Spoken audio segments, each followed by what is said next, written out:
ನಾವೀಗ ಚಾಮರಾಜನಗರದ ಸರ್ಕಾರಿ ಮಹಿಳಾ ಪ್ರಥಮ ದರ್ಜೆ ಕಾಲೇಜ್ನಲ್ಲಿದ್ದೀವಿ.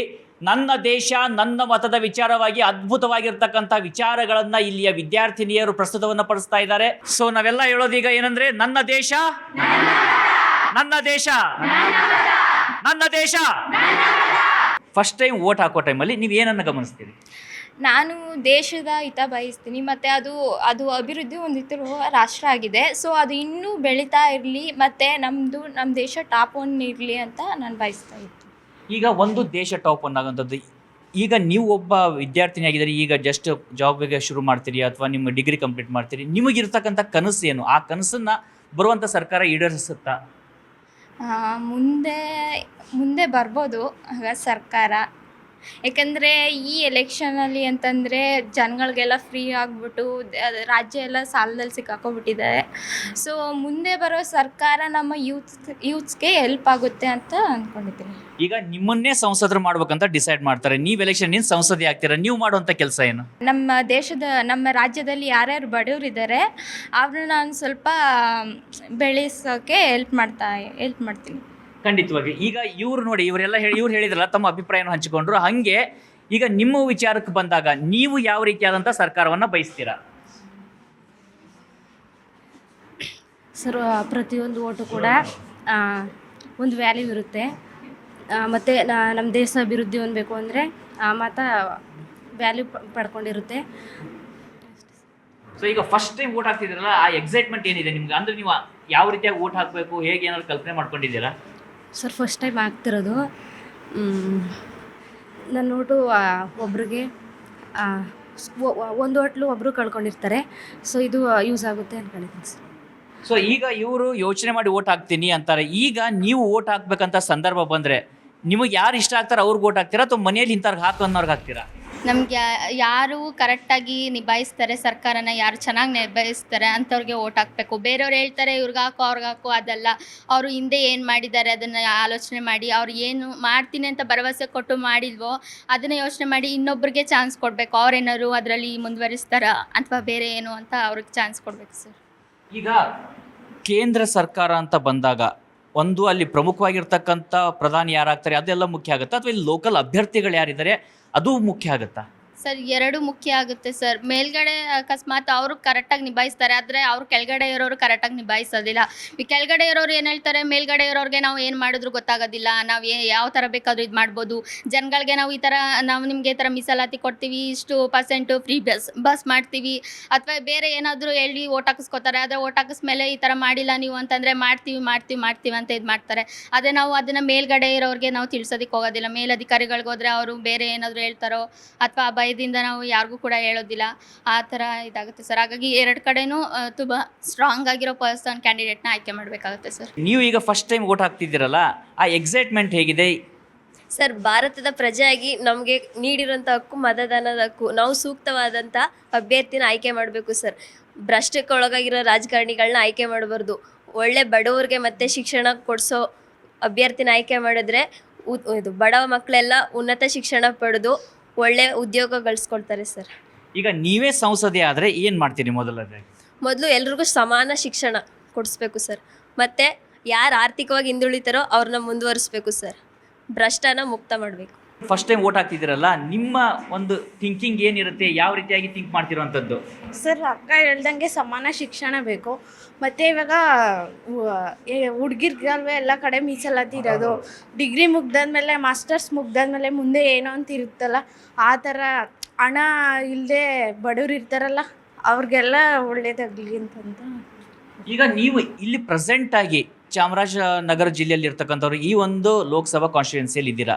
ನಿಮಗೆ ಪ್ರತಿನಿತ್ಯ ಎದುರಾಗುವಂಥ ಸಮಸ್ಯೆಗಳು ಎಷ್ಟು ಬಗೆಹರಿದಿದ್ದಾವೆ, ಅಥವಾ ಯಾವ ಸಮಸ್ಯೆಗಳು ನಿಮಗೆ ನೀಗಬೇಕಂತ ನೀವು ಬಯಸ್ತಾ ಇದ್ದೀರಾ ನಿಮ್ಮ ಲೀಡರ್ಗಳಿಂದ?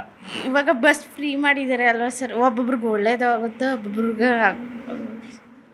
ಅಂದರೆ ನೀವು ಬರುವಾಗ ರಶ್ ಆಗೋದು ಆ ಥರ. ಹೌದು ಸರ್. ನೀವೇನು ಹೇಳ್ತೀರಿ? ಫಸ್ಟ್ ಟೈಮ್ ವೋಟ್ ಹಾಕುವಾಗ ನೀವು ಯಾವ ರೀತಿಯಾದಂಥ ಒಂದು ಯೋಚನೆಯನ್ನು ಮಾಡಿರುವಂಥದ್ದು?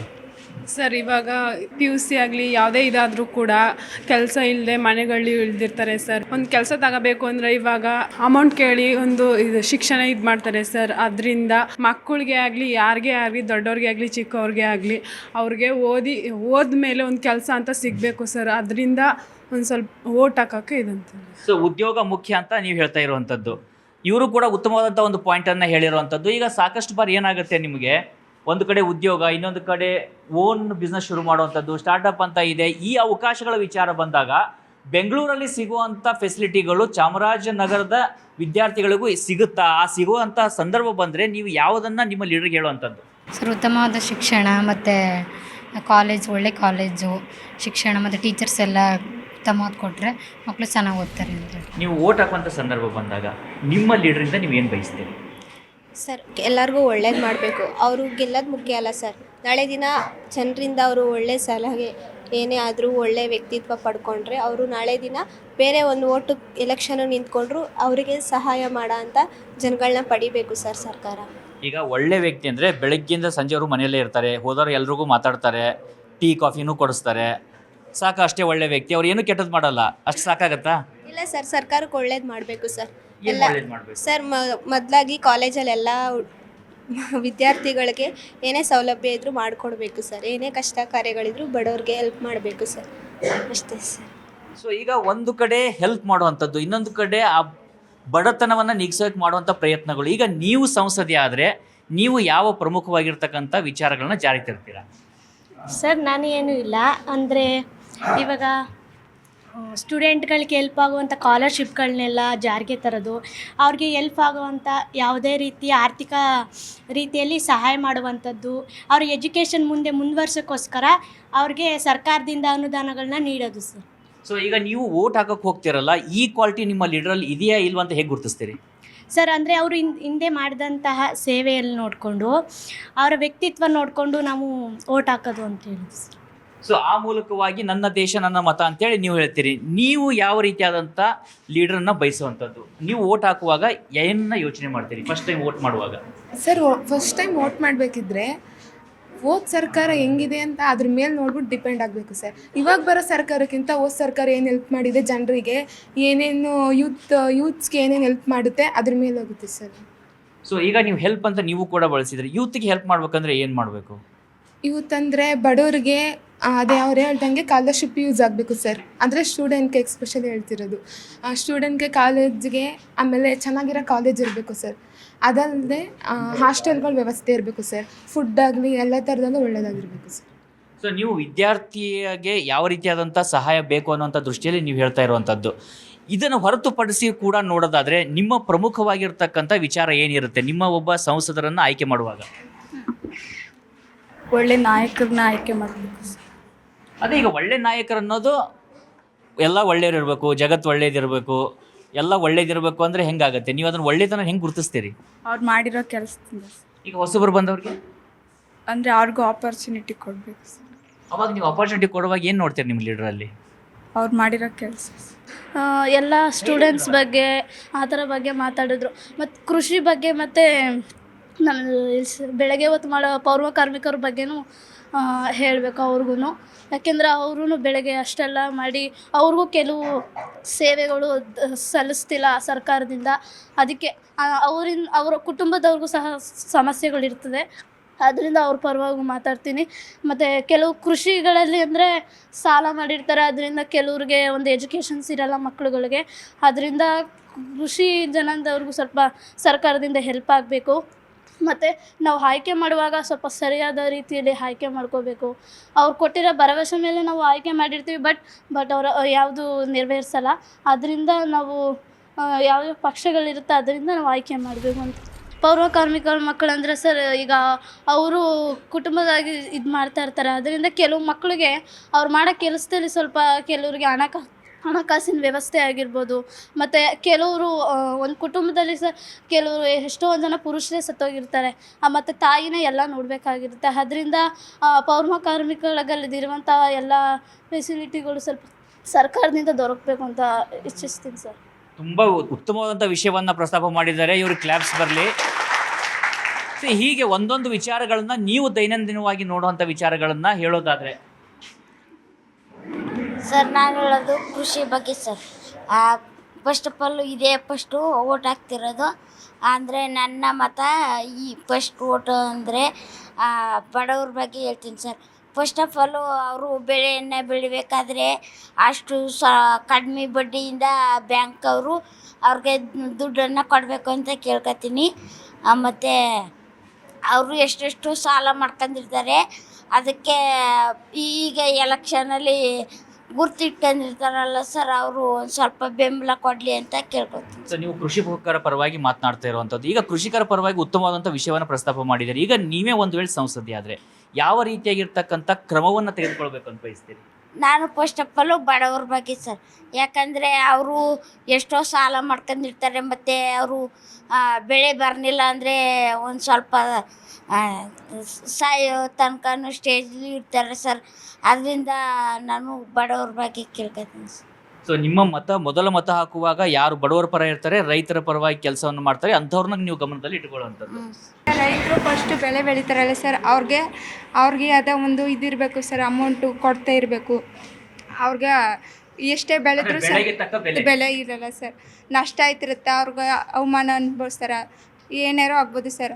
ಅದಕ್ಕೆ ಅವ್ರಿಗೆ ಉತ್ತಮವಾದ ಹೇಗೆ ಅದನ್ನು ತಡೆಗಟ್ಟಬೇಕು? ಸಮಾನ ಬೆಲೆಯನ್ನು ಕೊಡೋಕೆ ಹೇಗೆ ಸಾಧ್ಯ? ಏನು ಮಾಡಬೇಕಾಗತ್ತೆ ಸರ್? ಎಲ್ಲ ಬೆಳೆ ಬೆಳೆಯೋಕ್ಕಾಗಲ್ಲ, ಆದರೆ ಎಷ್ಟು ಬೆಳಿತೀವಿ ಅದಕ್ಕೆ ಅಮೌಂಟು ಅಷ್ಟೇ ಸಿಗಬೇಕು ಅಂತ ಸರ್. ಸರ್, ನಮ್ಮ ಭಾರತ ಕೃಷಿ ಪ್ರಧಾನ ರಾಷ್ಟ್ರವಾಗಿರೋದ್ರಿಂದ ಕೃಷಿಗೆ ಎಷ್ಟು ಅಭಿವೃದ್ಧಿ ಕೊಡೋ ಥರ ಇರಬೇಕು ಸರ್. ಯಾಕಂದರೆ ಇವಾಗ ಕರೆಂಟ್ ಕೊಡ್ತಾರೆ, ಫ್ರೀ ಕರೆಂಟು ಸಿಟಿಲಿ ಮಾತ್ರ ಇರುತ್ತೆ ಸರ್. ನಮ್ಮ ತೋಟದಲ್ಲಿ ಬರೀ 2 hour ಮಾತ್ರ ಸರ್. ಅಲ್ಲಿ ಜಮೀನಿಗೆ ನೀರು ಹಾಯಿಸೋಕ್ಕೆ ಸರಿಯಾಗಿ ಕರೆಂಟ್ ಇರಲ್ಲ ಸರ್. 2 ರೀತಿ ಲೈನ್ ಬರುತ್ತೆ, ಒಂದು ಥ್ರೂ ಲೈನ್ ಅಂತ, ಇನ್ನೊಂದು ಸಿಂಗಲ್ ಲೈನ್ ಅಂತ ಬರುತ್ತೆ ಸರ್. ಅದನ್ನು ಜಾಸ್ತಿ ಕೊಡ್ತಾರೆ. ಇನ್ನೊಂದು ನೀರು ಬರುತ್ತಲ್ಲ ಸರ್, ಅದನ್ನು ಕೊಡಲ್ಲ ಸರ್ 2 hour. ಅದರಿಂದ ಬೆಳೆ ಎಲ್ಲ ಒಣಗೋಗುತ್ತೆ ಸರ್. ಅದರಿಂದ ಸರಿಯಾಗಿ ಬೆಳೆ ಸಿಗಲ್ಲ. ಅದರಿಂದ ಹಳ್ಳಿ ಕಡೆ ಜಾಸ್ತಿ ಕರೆಂಟ್ ಕೊಡಬೇಕಂತ. ಮೊದಲು ನನ್ನ ದೇಶ ಅಂತ ಸ್ವಾಭಿಮಾನ ಬರಬೇಕು. ಯಾವಾಗಲೂ ಹೇಳ್ತಾರೆ ಮತ ಹಾಕಬೇಕು, ಮತ ಹಾಕಬೇಕು. ಅದ್ರ ಹಿಂದೆ ಏನೇನು ಚಟುವಟಿಕೆಗಳು ನಡೆಯುತ್ತೆ ಅದನ್ನು ಯಾರೂ ಗುರುತಿಸಲ್ಲ. ಎಲ್ಲ ಹೇಳ್ತಾರೆ ನಾವು ಸ್ವಾಭಿಮಾನ ಅಂದರೆ ಒಳ್ಳೆ ಸರ್ಕಾರ ತರ್ತೀವಿ, ಒಳ್ಳೆ ಎಲ್ಲರಿಗೂ ಜನಕ್ಕೆ ಒಳ್ಳೇದು ಮಾಡ್ತೀವಿ. ಮತ ಹಾಕೋಕ್ಕೂ ಮುಂಚೆ ಅವ್ರು ಏನು ಕಳ್ಳ ವ್ಯವಹಾರ ಮಾಡಿರ್ತಾರೆ ಅದನ್ನು ಯಾರು ಗಮನಿಸಲ್ಲ. ಹಿಂದೆ ಆಗಿತ್ತು, ಓಕೆ ಮತ ಹಾಕಿದ್ರಿ, ಎಷ್ಟೇನೋ ಫೆಸಿಲಿಟೀಸ್ ಕೊಡ್ತೀವಿ ಅಂತ ಹೇಳಿರ್ತಾರೆ ಜನಕ್ಕೆ, ಅದು ಯಾವುದು ಸರಿಯಾಗಿ ನಡೆಯಲ್ಲ. ನಾನು ಒಬ್ಬಳು ರೈತರ ಮಗಳು. ಒಂದು ಟೈಮಲ್ಲಿ ನಮ್ಮ ಬೆಳೆಗಳೆಲ್ಲ ನಾಶ ಆದಾಗ ನಮ್ಗೆ ಯಾರಿಗೂ ಅಷ್ಟೊಂದು ಸೌಲಭ್ಯಗಳು ಸಿಕ್ಕಲಿಲ್ಲ. ನನ್ನ ತಂದೆ ತುಂಬ ಕಷ್ಟಪಟ್ಟರು. ಯಾಕಂದರೆ ಒಬ್ಬ ರೈತ ನಾನು ಎಷ್ಟೋ ಸಾವುಗಳನ್ನ ನೋಡಿದ್ದೀನಿ. ರೈತರಿಗೆ ಇವತ್ತು ಕರೆಕ್ಟಾಗಿ ಬೆಲೆ ಸಿಗ್ತಾನೆ ಇಲ್ಲ. ಹೇಳ್ತಾರೆ ರೈತರಿಗೆ ಇದು ಮಾಡ್ತೀವಿ, ಅದು ಮಾಡ್ತೀವಿ, ಏನೂ ಮಾಡ್ತಾ ಇಲ್ಲ. ಹಂಗನ್ನಂಗಿದ್ರೆ ನಮ್ಮ ಸರ್ಕಾರ ಯಾಕೆ ಇನ್ನೂ ಮುಂದುವರಿತಾನೆ ಇದೆ? ನಮ್ಮ ದೇಶ ಮುಂದುವರಿತಾನೆ ಇದೆ, ಮುಂದುವರೆದ ರಾಷ್ಟ್ರ ಆಗಿಲ್ಲ. ಹಾಗಾಗಿದ್ರೆ ಮೊದಲು ವಿದ್ಯಾರ್ಥಿಗಳು ಓದಬೇಕು, ಓದಿ ನಮ್ಮ ದೇಶನ ನಾವೇ ನಡೆಸಬೇಕು. ಆಗ ಸಾಧ್ಯ ಸರ್ ನಮ್ಮ ದೇಶ ಬೆಳೆಯೋದಕ್ಕೆ. ಅಲ್ಲಿ ತನಕ ಇದು ಯಾವುದು ಸರಿ ಹೋಗಲ್ಲ. ಸೊ ಈಗ ನೀವು ಮತ ಹಾಕುವಾಗ ಇವು ಎಲ್ಲವನ್ನೂ ಕೂಡ ಗಮನಿಸಿರ್ತೀರಿ. ಇಲ್ಲಿ ಮತದ ಪ್ರಭಾವ ಅಥವಾ ಅದರ ಒಂದು ಎಫೆಕ್ಟ್ ಯಾವ ರೀತಿಯಾಗಿರುತ್ತೆ ಸರ್? ಇವಾಗ ಮನೆಯಲ್ಲೇ ಇರ್ಬೋದು, ದೊಡ್ಡವ್ರು ಹೇಳ್ದಂಗೆ ಚಿಕ್ಕವ್ರನ್ನ ಕೇಳಲೇಬೇಕು ಅಂತ ಇರ್ತಾರೆ. ಅಥವಾ ಮೇಲ್ಗಡೆ ಕೆಲಸ ಮಾಡೋರು ಇರ್ತಲ್ಲ, ಅವರಾದ್ರೂ ಹೇಳ್ಬೋದು ಇಂಥವ್ರಿಗೆ ಓಟ್ ಹಾಕ್ಸಿ, ಹಿಂಗೆ ಓಟ್ ಹಾಕ್ಸಿ, ಹಂಗೆಲ್ಲ ಮಾಡಿ ಕಳ್ಳ ವ್ಯವಹಾರಗಳು ಎಲ್ಲ ಕಡೆ ನಡೆಯುತ್ತೆ ಸರ್. ಅದಿಲ್ಲದೆ ಯಾವುದೇ ಕಾರಣಕ್ಕೂ ಯಾವುದೇ ಸರ್ಕಾರನೂ ಬರೋಕ್ಕಾಗಲ್ಲ ಅನ್ಕೋತೀನಿ. ಎಷ್ಟೊಂದು ಮೋಟಿವೇಶನಿಂದ ಎಲ್ಲರೂ ಮತಗಳನ್ನ ಹಾಕ್ಬಿಡ್ತಾರೆ. ಅದು ಯಾವುದು ಬೇಡ, ಎಲ್ಲ ಸ್ವಮತದಿಂದ ಎಲ್ಲರೂ ಮತ ಹಾಕಿ ಒಳ್ಳೆ ಸರ್ಕಾರಕ್ಕೆ ಮತ ಹಾಕಿ ಅಂತ ಕೇಳ್ಕೊತೀನಿ ಸರ್. Thank you.